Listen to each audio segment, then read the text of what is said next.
My name is Rosetta Kite. I'm 22 years old.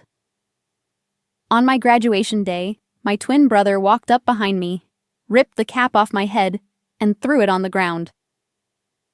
"Know your place," he said. My mother nodded like he'd done something kind. "Don't embarrass us, Rosetta." I kept calm, picked up the cap, brushed off the dust, and walked to the back row alone. They sat together in the front, where the families of important people sit. Then the dean stepped to the podium and announced one name. My brother froze. My mother gripped the arm of her chair, her face going white. For 22 years they decided who I was.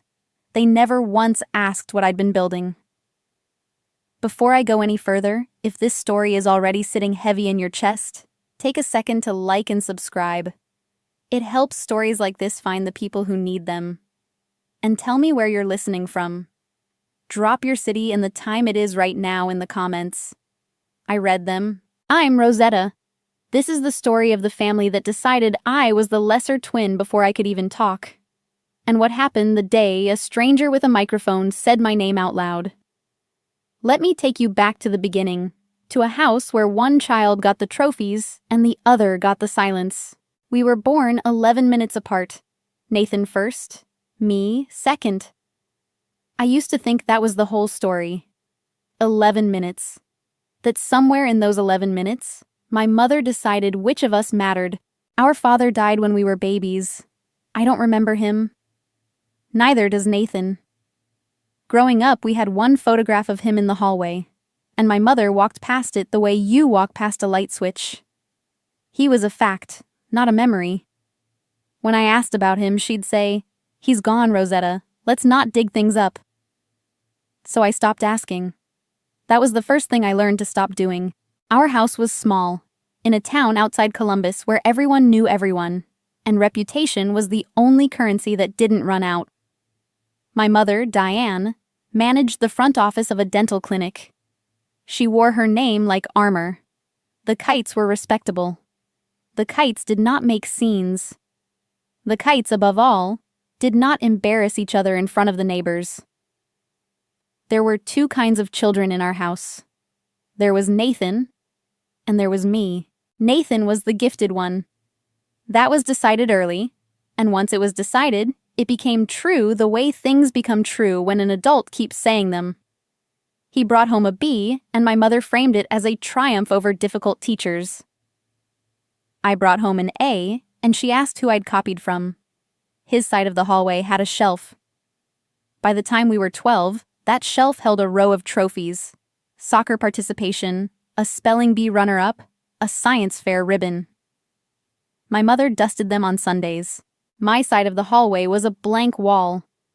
I asked once if I could hang up a certificate I'd won for a math competition. She looked at it, then at the wall, and said, "Let's not crowd things." The certificate went in a drawer. I knew where it was. I always knew where everything was. That was the thing about me. I kept things. Receipts, papers, report cards, notes. Not because I planned anything. Back then, I just liked knowing that somewhere, in writing, the truth existed even if no one read it. There's a particular feeling that comes from being the child who is loved less. It isn't loud. It doesn't bruise. It's quieter than that. It's the second helping that goes to your brother. It's the way your name comes second when she's tired.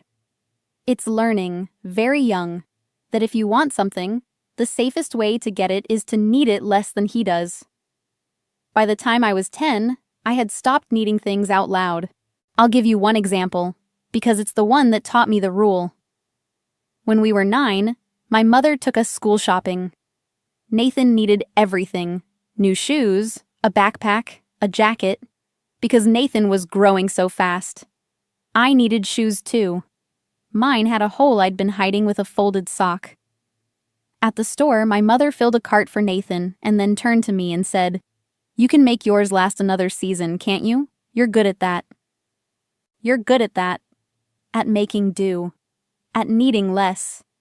She'd turned my survival into a compliment so she'd never have to feel the cost of it. And I, 9 years old, said yes, because I'd already learned that the child who needs less is the child who causes less trouble. And causing less trouble was the closest thing to love I knew how to earn.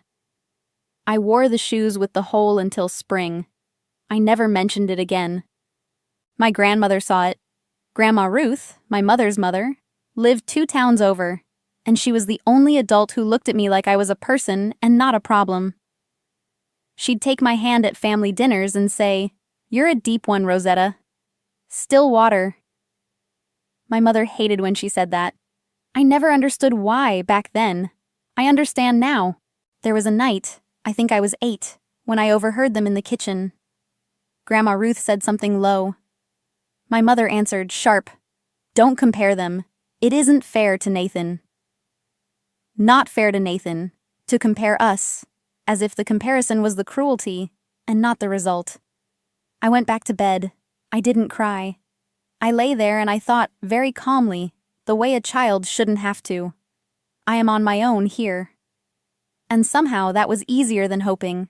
What none of us knew that night, what my mother had spent years making sure no one knew, was that our father hadn't left us with nothing.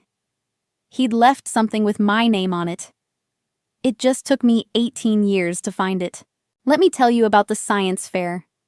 I was 11. I'd spent 2 months on a project about water filtration, testing which household materials cleaned dirty water best. I kept a notebook. I tested everything twice. I was 11 and I already understood that you don't get to claim a result you can't repeat. Nathan signed up too. He decided to do his the night before. A baking soda volcano, the kind you find on the first page of any search. The morning of the fair, my display board was gone. I'd left it by the front door. I came down and it wasn't there. I searched the whole house. My mother stood in the kitchen with her coffee and said she hadn't seen it. Nathan was already in the car. We were late. We had to go. I rode to the school with no project and a stomach full of something cold and heavy. When we got there, Nathan's volcano was set up on his table, and next to it, leaning against his chair, was my display board. My filtration project, my notebook, my handwriting, with his name taped over mine. I stood there and looked at it. Nathan wouldn't meet my eyes. My mother put her hand on his shoulder and said, to the teacher walking by, "He works so hard. He gets it from his father." I didn't say anything. What would I have said? That an 11-year-old's word against the family story would win? I'd already learned that math. So I stood at an empty table for 3 hours while parents walked past and asked me where my project was. Nathan got a ribbon. It went on the shelf. That night, I took my notebook back. The real one, with all the data in my handwriting that no tape could cover. And I put it in the drawer with the math certificate. I remember thinking, very clearly, I will never hand them anything I'm not willing to lose. That was the rule that ran the rest of my life. Here's the part that took me longer to understand. The money. Every year, around tax time, my mother would sit at the kitchen table with a folder of papers and talk about the family's future. There was money set aside, she said, for our education, for when we were older. She made it sound like a sacrifice she was making, drop by drop, out of her office manager salary. And every year, somehow, that future arrived for Nathan. Nathan got the tutor when he was failing pre-algebra. Nathan got the SAT prep course, the expensive one with the guarantee. Nathan got the laptop for school, the one he used for video games. When Nathan wanted to try a summer enrichment program, the money was there.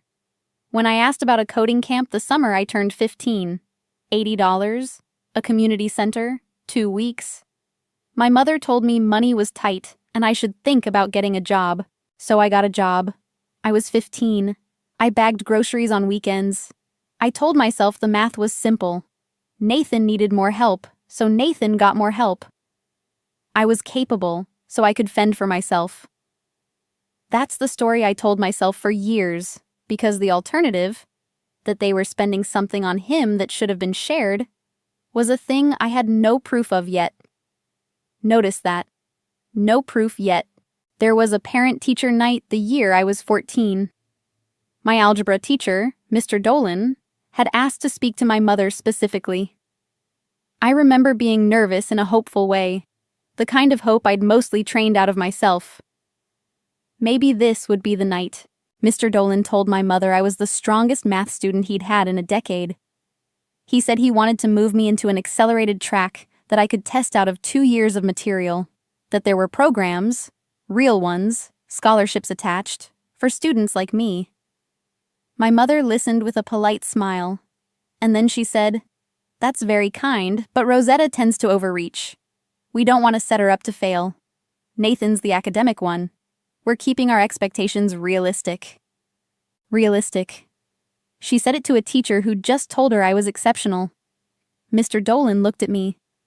I was standing right there, and I watched him decide it wasn't his place to fight a mother in her own child's hallway. He gave me a small, sorry nod. The accelerated track quietly never happened. On the drive home, my mother said, "Don't let teachers fill your head, Rosetta. They don't know you like family does." She was right about one thing. They didn't know me like family did. They thought I was capable. By the time I was 16, I'd stopped showing them my report cards, stopped mentioning when I made the honor roll, stopped bringing home anything they could ignore or take. When a teacher mailed an award letter to the house, I learned to get to the mail first. If the truth lived anywhere safe, it would have to live with me. So I stopped telling them anything at all. If your own family had quietly decided one child was worth investing in and the other wasn't, would you have kept trying to earn it? Or would you have stopped the way I did? Tell me below. I genuinely want to know. I left for college the same week Nathan did. Same university, Brant, a big state school 3 hours from home, the kind with a stadium and 40,000 students and enough anonymity to disappear into. We didn't ride together. He went with my mother, his car packed to the roof, my mother fussing over which dorm had the better view. I took a bus. I had 2 duffel bags and a box of books I'd bought used. I picked Brant for one reason that had nothing to do with Nathan. It had one of the strongest biomedical engineering programs in the state, and it gave me a partial academic scholarship the day I applied. I didn't tell my family about the scholarship. By then, keeping good news to myself wasn't a wound anymore. It was a habit, a kind of safety. The first thing I did on campus, before I even unpacked, was walk to the post office 2 blocks off campus and rent a private mailbox. $11 a month. I had every official document, transcripts, award notices, financial aid letters, sent there instead of to my dorm or my mother's house. I told myself it was practical. Mail got lost in dorms. But the truth was simpler. I wanted a place the family story couldn't reach. A place where my record was just mine. That mailbox is going to matter. Remember it. College was the first time in my life that the work spoke louder than the story about me. Professors didn't know I was the difficult twin. They didn't know Nathan. They just saw what I turned in. And what I turned in was good. I worked 2 jobs to cover what the scholarship didn't. Mornings, I opened a coffee shop near campus, 5:30 to 9, then went to class. Evenings, I logged hours in the biomedical engineering lab as a paid research assistant, washing equipment at first, then running assays, then, by my 3rd year, co-authoring a paper with a postdoc. There's a kind of tired that scholarships don't cover. I knew the campus at hours most students never saw. The blue light before dawn when I unlocked the coffee shop, the fluorescent hum of the lab at midnight. My roommate, Cora, used to leave food outside my door on the nights I came in too late to cook. We barely talked, Cora and I, but she saw me. She'd say things like, "You're going to be somebody, Kite, and the rest of us are going to say we knew you." I thought she was being kind. I didn't believe it. Once, my 2nd year, I nearly quit. A pipe burst in my building and flooded my textbooks, and I sat on the wet floor at 2 in the morning and did the math, and realized I couldn't afford to replace them. I almost called my mother. I had the phone in my hand. Then I imagined her voice. I told you it was a lot, Rosetta. Not everyone's built for it. And I put the phone down. I borrowed the books from the library instead. I photocopied the chapters I needed, page by page, on a machine in the basement for hours. I never called. That muscle had atrophied years ago. My mother thought I was struggling. The few times we spoke, she'd ask, in that voice, "Are you keeping up out there, Rosetta? It's a lot, college. Not everyone's built for it." She assumed I was barely holding on. I let her assume it. Correcting her had never once worked. Meanwhile, Nathan's tuition got paid. All of it. He'd chosen business, a softer major he called it, for networking. His housing, his meal plan, his fees. Handled. My mother told relatives she was supporting the kids through school. Singular support, in practice. I was the kid she forgot to mention. The professor who changed everything was Eleanor Caldwell. Dr. Caldwell taught biomechanics and ran the lab where I worked. She was precise to the point of severity, the kind of professor who'd hand back a report with a single red question mark next to a number and expect you to understand exactly what you'd done wrong. Most students were afraid of her. I wasn't. I'd grown up reading silence. Her silences were honest. One night, late, I was alone in the lab finishing a dataset. She came in for something she'd forgotten and found me there. "You're here a lot," she said. "It's quiet." She looked at me for a moment. "Your numbers are the cleanest in the cohort. You know that?" I didn't know what to say. No one had ever told me my work was the best at anything. I'd never let them. "I keep good records," I said. She almost smiled. "Keep it up, Kite. People who keep good records tend to be standing when the dust settles." I didn't know how right she'd be. For 3 years, that was my life. Coffee at dawn, class, lab at night, a mailbox full of letters no one else read. And slowly, without telling a soul, I climbed to the top of my class. Then, in the fall of my senior year, a letter arrived at the family house instead of my mailbox. A bank letter. My mother opened it because she opened everything. And when I came home for a weekend in October, it was sitting on the counter, and one phrase on it stopped me cold. Trust disbursement. Until that letter, I thought my father had left us nothing. The letter was an account statement. My mother had shoved it under a stack of coupons, but the envelope was open and the top line was visible. A bank I didn't recognize, an account number, and the words, "Trust disbursement. Quarterly." I didn't touch it. I'd learned long ago not to let anyone see me looking, but I memorized the bank's name before she came back into the kitchen and swept the mail into a drawer. "Snooping?" she said. "Getting coffee." That was the whole conversation. But something had shifted in me, quiet and final, like a key turning. A trust. Disbursing money. Quarterly. For years, maybe. I drove back to campus and I did what I do. I looked things up, carefully, methodically. The way I'd tested water filters at 11, it turned out you can learn a great deal from public records if you know how to read them. My father, Daniel Kite, had died when Nathan and I were infants. I'd always been told he left us nothing, that he'd been irresponsible, in my mother's words, that we'd been lucky to keep the house. But a man who leaves nothing doesn't generate a quarterly trust disbursement 2 decades after his death. I called my grandmother. Grandma Ruth was 81 by then, sharp as ever, living in the same house 2 towns from where I grew up. I drove out on a Sunday. I didn't tell my mother. We sat in her kitchen with tea, and I asked her, plainly, "Grandma, did Dad leave us money?" She went still. Her hands settled around her cup. And then she said the thing that rearranged my entire childhood. "He left you everything he had, sweetheart. Both of you. He set it up before he died, when he knew he was sick. He was so proud he'd managed it." She looked at the table. "Your mother asked me never to talk about it." I kept my voice even. What was it? A trust. For your education, the both of you. And something else. A fund. He was a tinkerer, your father. An engineer, like you. She smiled, sad. He set up a little scholarship in his name, through some program. Said it was for whichever of his children reached the furthest. He used that word. Reached. He wanted it to mean something to earn it. I sat there and felt the floor of my life tilt. My father had been an engineer. Like me. No one had ever told me that. My mother had let me grow up thinking I came from nowhere, that my mind was a fluke, when in fact I'd inherited it. Grandma, I said. Where did the money go? The education money.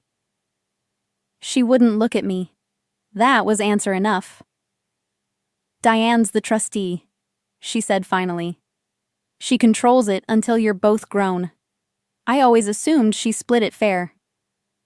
She reached for my hand. Did she not, Rosetta?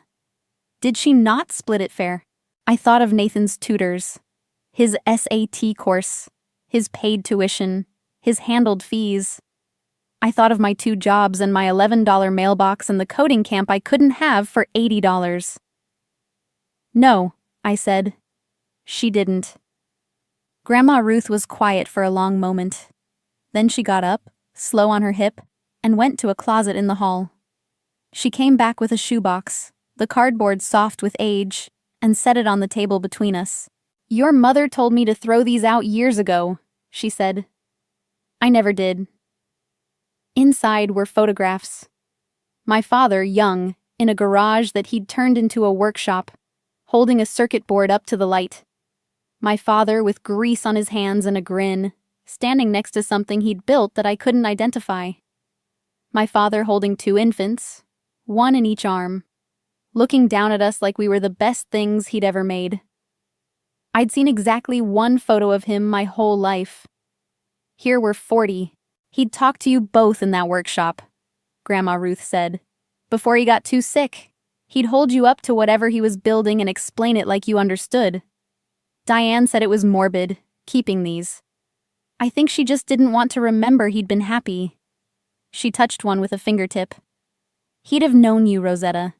The minute you picked up a wrench, he'd have known exactly whose kid you were. I took the photographs. I drove home with a man I'd never met sitting in the passenger seat of my memory. I didn't rage. I didn't cry in her kitchen. I held my grandmother's hand, and I felt something cold and clear settle over me. The feeling I imagine a surgeon has before the first cut. Not anger. Focus. There was a trust. My father had built it for both of us. My mother had drained it toward Nathan and let me believe I came from nothing. And there was a fund. A scholarship in my father's name, meant for whichever child reached the furthest. I drove back to campus that night and I started building a file. Not out of revenge. I want to be honest about that. I built it because for 21 years, the truth about me had lived only in my own memory. Dismissible, deniable. I was done with that. I wanted it in writing, where no one could tape their name over mine. The first night, I couldn't sleep. I sat on my dorm bed with the shoebox of my father's photographs spread across the blanket, and I tried to do the thing children of erased parents do. I tried to build a person out of fragments, the grease on his hands, the circuit board, the way Grandma Ruth said reached. The $200 marked books. I kept coming back to that word. Reached. He'd set up a fund and made it a contest, not out of cruelty, but because he understood something my mother never had.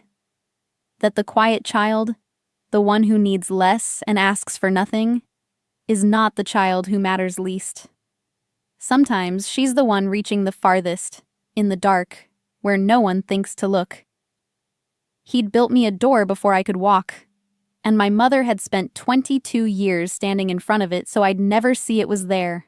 I wasn't going to bring her down for that. I was just going to walk through the door, loudly enough that everyone would see which child found it. People think gathering evidence is dramatic. It isn't. It's patient and boring, and it lives in spreadsheets. I started with what I could legally get. As a beneficiary of a trust, I had the right to an accounting. I didn't go in swinging. I went to the campus legal aid clinic, a free service for students, and a third-year law student walked me through it. I learned the word I'd need for the rest of this story. Fiduciary. The law student who explained it to me was named Wendell, a tired third year who'd seen 100 family messes and treated mine like it deserved care anyway. He drew a diagram on a legal pad. A box for the trust. 2 lines coming out of it. One for me, one for Nathan. A circle around my mother labeled trustee. She doesn't own this money, Wendell said, tapping the box. She holds it. For both of you. The second she spends your half on him, she's broken a duty the law takes seriously. He looked up. Do you have access to the accounting? Not yet. You're a beneficiary. You can demand it in writing. She has to produce it. He paused. Most people in your position never ask. They assume they have to prove the unfairness from memory, and memory doesn't hold up. He slid the pad toward me. Numbers hold up. Get the numbers. A trustee has a fiduciary duty. It means she's legally bound to act in the beneficiary's best interest. Both of them, equally, unless the document says otherwise. Spending one child's share on the other isn't generosity. It's a breach. It can be undone. It can be repaid. I requested a formal accounting of the trust. I had the right, and I exercised it, in writing, with a date stamp. That was the first document in my file. It took 6 weeks to arrive. When it did, I read it at the little table in my dorm with a cup of cold coffee, and I made a spreadsheet, line by line. The numbers told a story even my mother couldn't reframe. Over 14 years, the trust had paid out steadily. SAT prep. A real charge, paid from the trust. Tutoring, paid from the trust. A summer enrichment program. The one Nathan went to. Tuition payments to Brant. Tens of thousands, all routed to Nathan's student account. Nathan's housing. Nathan's fees. For me, the trust showed exactly one disbursement, a single payment, the year we turned 18, for $200. The memo line said books, $200. Against everything Nathan had received. I sat with that for a long time. Then I printed it, dated it, and added it to the file. Next, I needed my own record. The thing I'd been quietly building for 3 years without realizing it would matter. I went to my mailbox, the $11 one, the one I told you to remember, and I emptied it onto my desk. Every transcript, every semester, every grade. 3 years of a GPA that had never dropped below the top of my class. 2 award letters I'd quietly received and quietly filed. The acceptance to the honors thesis program. The paper I'd co-authored, with my name on it. The complete, dated, documented record of a person my family had decided was barely keeping up. And then there was the fund. My father's scholarship. I asked Dr. Caldwell about it, carefully, one evening in the lab. I didn't tell her the whole story. I just asked if she'd heard of a Memorial Research Fellowship at the university. I gave the name, the Daniel Kite Memorial Research Fellowship. She set down the pipette she was holding. Kite, she said slowly. That's your name. It was my father's. She looked at me for a long moment. Dr. Caldwell, who never said more than the facts required. I'm on that committee, she said. I've been on it for years. We award it to one graduating researcher annually. I never connected the name. She studied me. Rosetta. Do you understand what you're in the running for? No, I said honestly. The committee already knows who this year's recipient is, she said. The decision's been made. It's announced at commencement. She paused. I can't tell you the name, but I can tell you to be there, and I can tell you to bring your family. I almost laughed. My family doesn't come to things for me. She looked at me the way Grandma Ruth used to. Then maybe it's time they had a reason to. I had the trust accounting. I had my full academic record. I had a fund in my father's name. I had Grandma Ruth, who would tell the truth if asked. I had all of it. There was just one piece left, and it walked into my lap, because Nathan could never keep his mouth shut. I want to be clear about something. I never went looking for dirt on my brother. I had enough. The trust, my record, the fund, that was a complete picture. I didn't need more. But the last piece found me anyway, the way the truth tends to when you've stopped hiding from it. It was a Thursday in February of senior year. I was in the lab early, alone, when a girl I knew slightly from the engineering building came in to drop off a sample. She was friends with someone in the business school. She didn't know Nathan was my brother. Different last names on her radar, different worlds. She just wanted to gossip. "Did you hear about the cheating thing?" she said. "Some senior in the business school got flagged. Whole capstone project. Bought off one of those essay sites. They opened a full integrity investigation. He's looking at not graduating." "What's his name?" I asked. Casual, washing a beaker. "Kite. Nathan Kite." I kept washing the beaker. I didn't change my face. I'd had 22 years of practice not changing my face. "That's a shame," I said. "I want to tell you I was sad." Some part of me was, but mostly I felt the strange calm of a pattern completing itself. Of course. The boy who taped his name over my science project at 11 had grown into a man who bought his final project at 22. The story my family told, Nathan the gifted one, Rosetta the struggler, had been backwards from the beginning. It just took the world a while to catch up to what I'd always known. I confirmed it carefully. Not by snooping. I want to be honest about how I knew. The university's integrity proceedings aren't public, and I didn't try to access anything I shouldn't. But over the following weeks, the signs were everywhere if you knew to look. Nathan stopped posting online. He came home for a weekend in March, jittery, checking his phone constantly, snapping at our mother when she asked about his big presentation, and my mother, who could not imagine her golden child doing wrong, told relatives he was stressed from how hard he's working. She actually said that. She blamed his stress on his work ethic, the same way she'd once said the science project proved his. I didn't tell anyone what I knew. I didn't gloat. I just understood, with total clarity, that whatever happened on graduation day, my brother was walking onto that field with his entire image balanced on a lie that the university had already caught. I added one line to my file. Not the investigation. I had no documents for that, and I wouldn't fake them. Just a dated note to myself. N flagged. Business capstone. Integrity hold. Confirmed by behavior plus multiple sources. February to March. There was a moment, around then, when Nathan called me. He never called. It was late, and his voice had the slur of someone 2 drinks past honest. "You hear anything?" he said. "About me, at school, people talking?" I could have lied easily. I chose a different kind of honesty. "What would they be saying, Nathan?" A long pause. "Nothing. Forget it. It's all a misunderstanding anyway. Some professor with a grudge." Another pause, and then, quieter, the closest he'd ever come to asking me for something. "You wouldn't say anything, right? If you knew something, we're family." We're family. He'd taped his name over mine at 11 and called it family. He'd ridden through college on money meant for both of us and called it family. And now, frightened, he reached for the word like a life raft. "I'm not the one you should be worried about," I said. And I meant it. I wasn't going to expose him. I didn't have to. He'd built the trap himself. He was just now feeling the edges of it in the dark. He hung up without saying goodbye.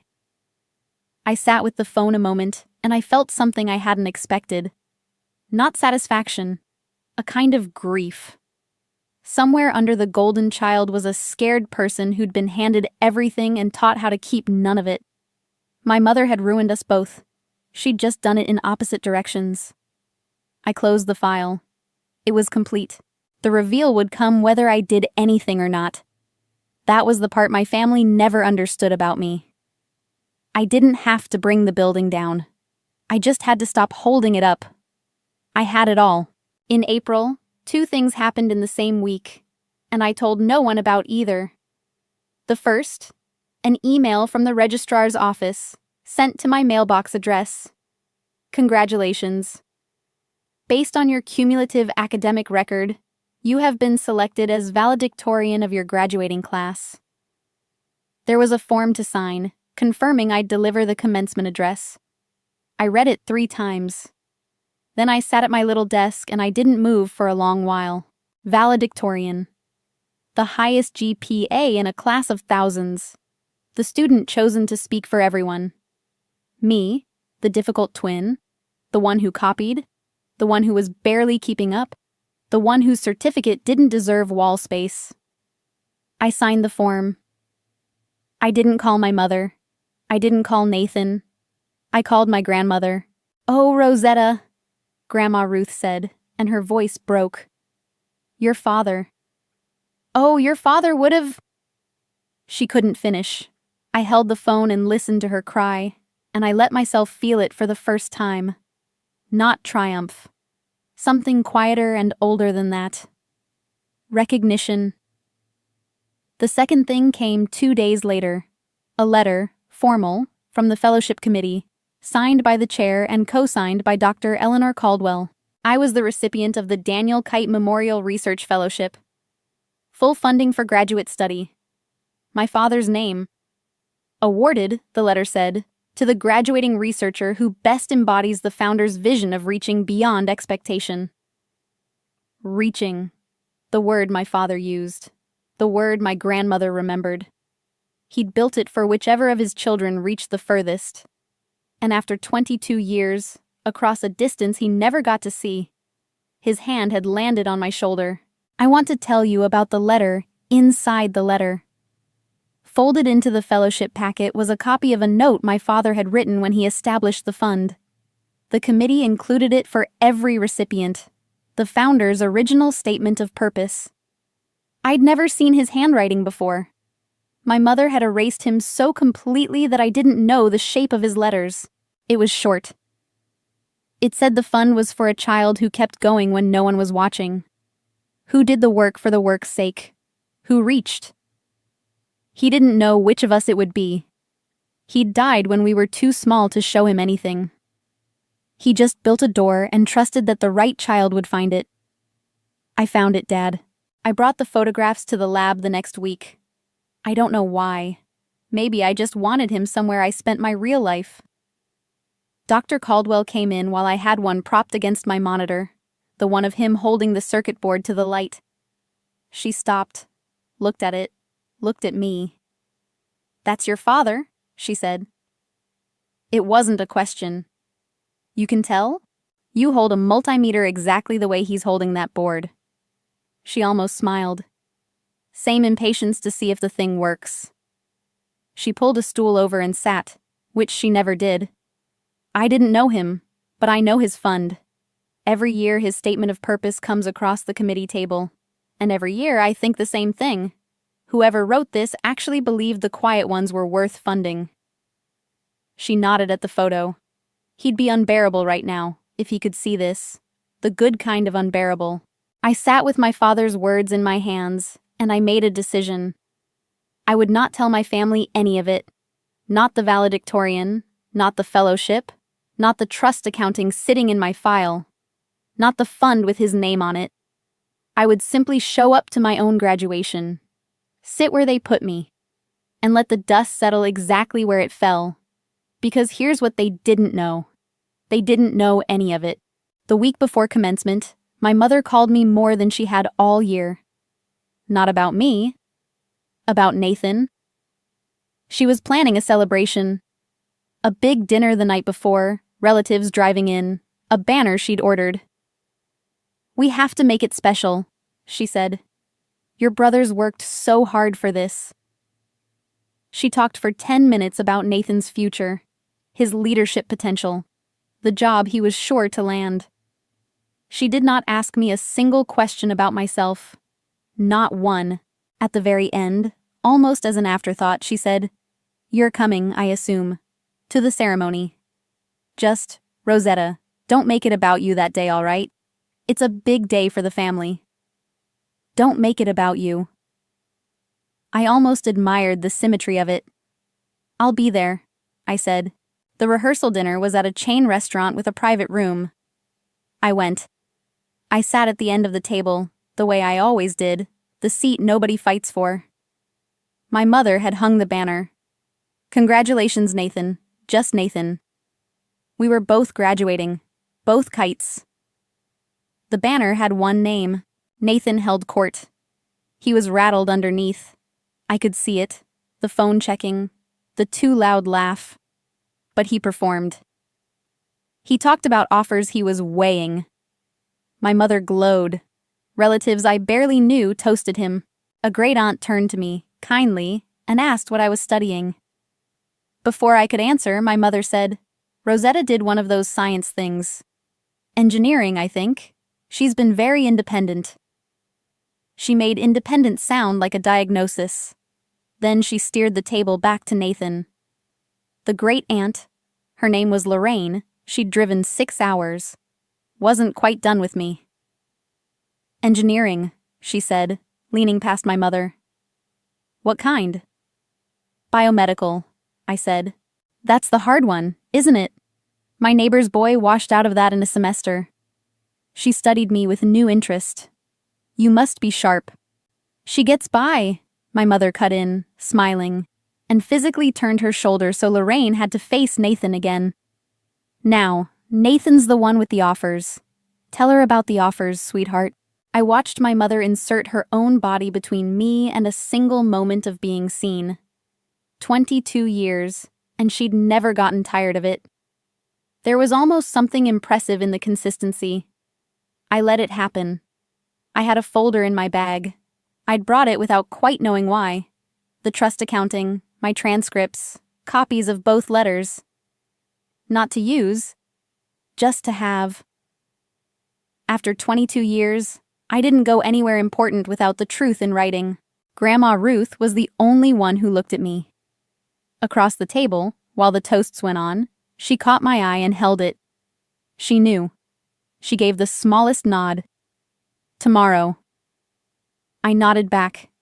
Nathan, flushed and loud, lifted his glass for one more toast and looked down the table at me. "To my sister," he said, with a grin that wasn't kind. "Who came along for the ride?" Laughter, my mother's loudest of all. I lifted my water, said nothing, smiled. He thought he was the main character. He thought tomorrow was his coronation.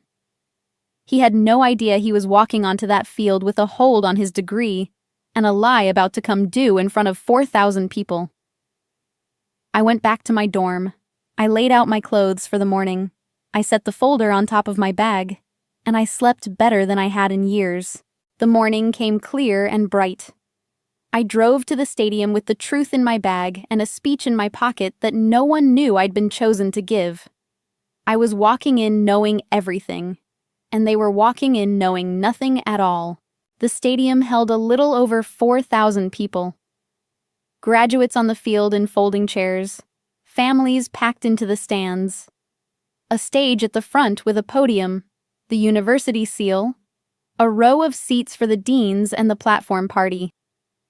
I'll tell you exactly how it happened, because I've replayed it enough times to get it right. We lined up by college to process in.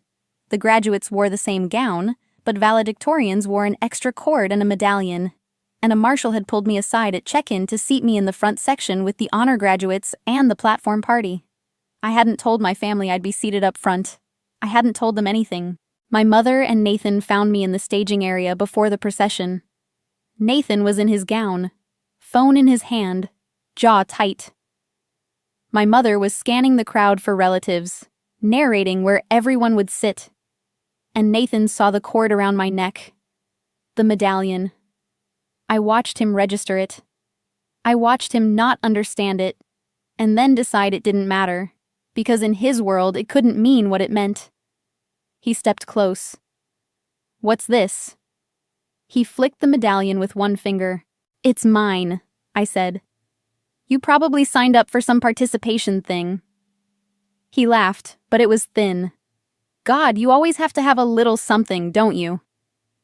Then he reached up, took the cap off my head, and dropped it on the ground. "Know your place?" he said.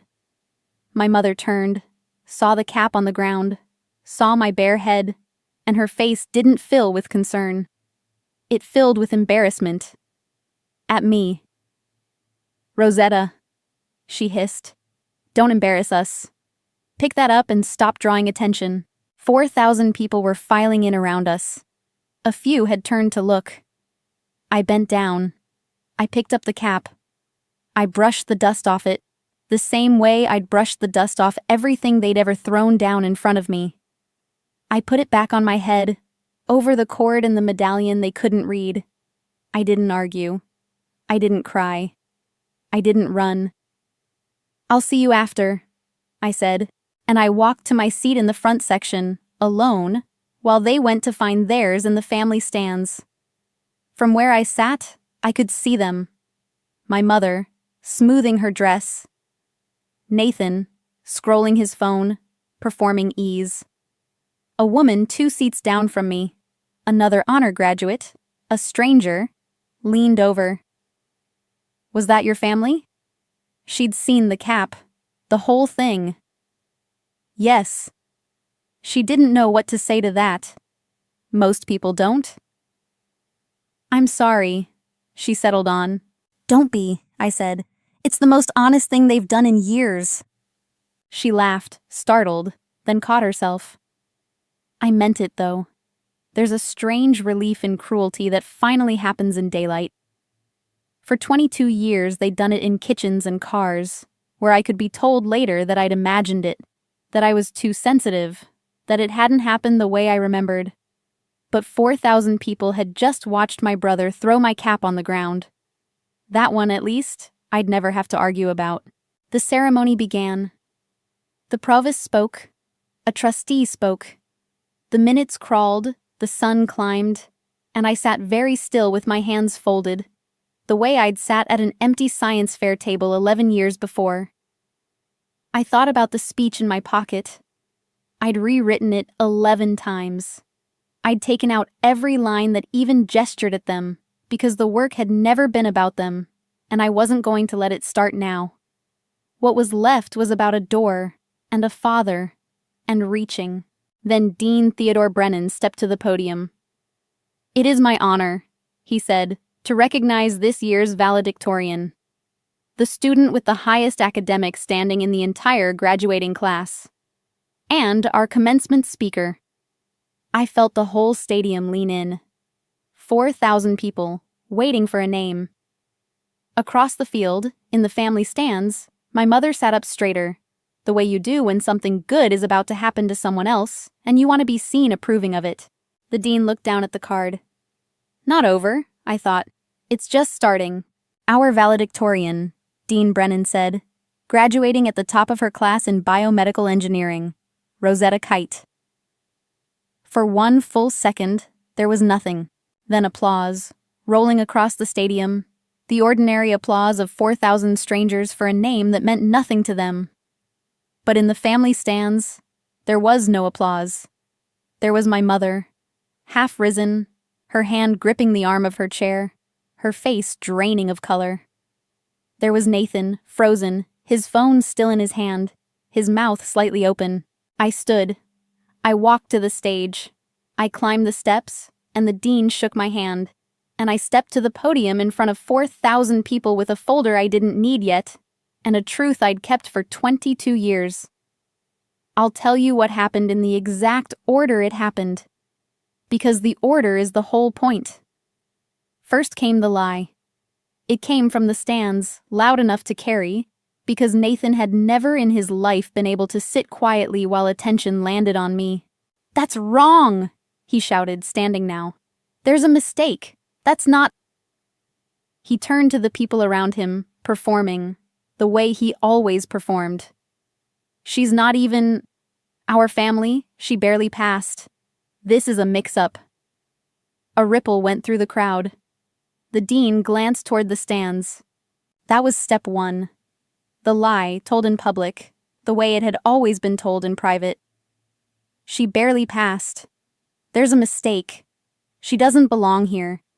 He'd just said it to 4,000 people instead of to a kitchen. I didn't rush. I leaned to the microphone, and I kept my voice level, the way Dr. Caldwell kept hers. My name is Rosetta Kite, I said. I'm graduating today at the top of this class. I have my transcripts here if anyone doubts it. That was the first evidence. I lifted the folder. I didn't open it. I didn't have to. The simple fact that I had it, that I'd carried it, that I would say here and not trust me, it changed the air. She's lying. My mother was on her feet now beside Nathan. Rosetta, sit down. You're embarrassing this family. Her voice cracked on the last word. Embarrassing. The oldest weapon she had, and it had stopped working. Denial. Step 3. Right on time. I looked at her across the field. Then I said the thing I'd flown 22 years to say, and I said it gently, which made it worse for them. For 4 years I paid my own tuition. 2 jobs. I have the records. I let that sit. I also have the accounting of Dad's trust, the one that was supposed to be split between his 2 children. A pause. It paid for Nathan's tutors, Nathan's prep courses, Nathan's tuition. All of it. In 14 years it paid me exactly $200. The memo said books, stronger evidence. Step 4. I heard it land. Not as a shout, but as a hush spreading outward. The particular silence of a crowd that has just understood it's watching something real. In the stands, people had started turning toward my mother and Nathan. Not all at once. In patches, the way a field turns when wind moves across it. A man near them leaned away slightly, the way you lean away from something you don't want to be associated with. 2 rows back, someone had their phone up, recording. Lorraine, my great-aunt who'd driven 6 hours, had both hands pressed to her mouth. She was looking at my mother like she'd never seen her before. And then Dean Brennan, who had no idea what he was walking into, delivered the final reveal himself. Before Ms. Kite gives her address, he said, reading from his card, I'm pleased to announce she is also this year's recipient of the Daniel Kite Memorial Research Fellowship, established by her late father, awarded to the graduating researcher who best embodies his vision of, and I quote, reaching beyond expectation. He said my father's name into the microphone, and it rolled across 4,000 people. And in the stands, my mother sat down like her legs had stopped working. Step 5. The final reveal. My father's name, the man she'd erased, spoken aloud over the daughter she'd buried, and attached to the very money she'd drained. Then came step 6. Silence. The whole stadium, quiet.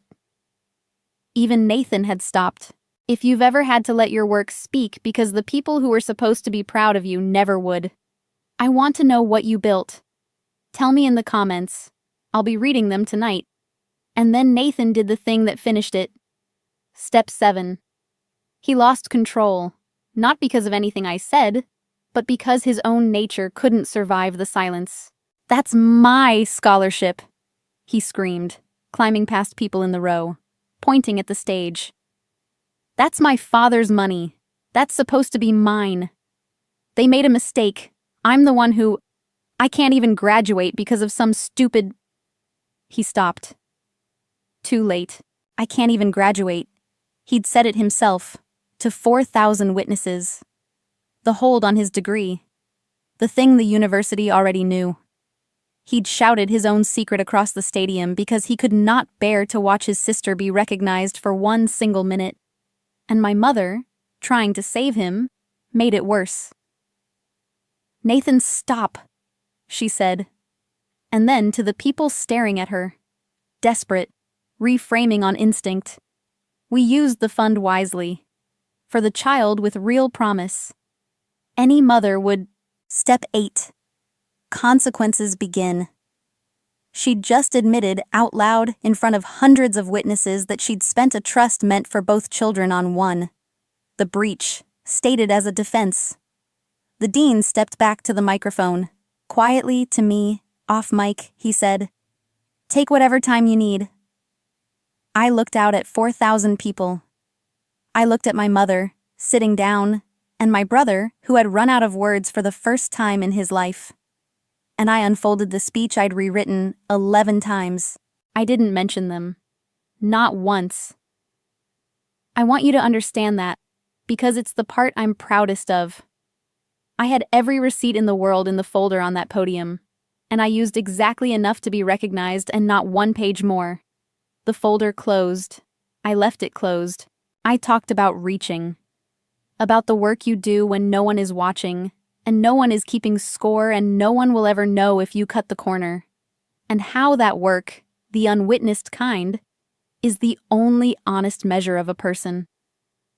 I talked about a father I never met who built a door out of the little he had and trusted that the right child would find it. I said that I'd found it. I said that doors like that are everywhere, built by people we've forgotten, and that the only way to honor them is to keep reaching even when the people closest to you are certain you'll fall. I didn't cry. I'd done my crying years ago, alone, where they'd taught me to do it. When I finished, there was a beat of silence. And then the stadium stood up. Not the family stands. I didn't look there, and it didn't matter. The graduates stood. The faculty stood. 4,000 strangers stood up for a name that, an hour ago, had meant nothing to any of them. Not for the family story. For the truth. The fallout was quiet, which is how real consequences usually arrive. Not with shouting. With letters. Nathan did not graduate that day. The integrity hold he'd announced to 4,000 people was real. The hearing concluded weeks later, and his degree was withheld pending completion of new work he'd have to actually do himself. The job he'd been weighing evaporated when the offer was rescinded. My mother received a different kind of letter. Once I had the trust accounting on record, the breach was no longer something I had to prove in a kitchen. As a trustee, she'd had a fiduciary duty to both of us. Through the legal aid clinic, I filed for a full accounting and restitution of my share. It wasn't revenge. It was math, finally done correctly. She is repaying what was spent. It will take her years. I didn't do it to punish her. I did it because the money was my father's, meant for me, and I was done letting people tape their names over mine. I see my grandmother. Grandma Ruth and I have tea most Sundays now, and she tells me about my father, the tinkerer, the engineer, the man who built a door for a child he'd never meet. I'm learning the shape of him, one Sunday at a time. I don't see my mother. I sent one letter after the restitution was filed. I told her I wasn't angry anymore, which was true, and that I wouldn't be coming home, which was also true.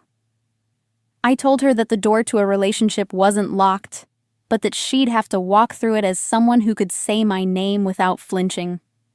She hasn't tried. That tells me what I already knew. Nathan reached out once. A long text about how the family was falling apart, and it was my fault for making a scene. I read it twice.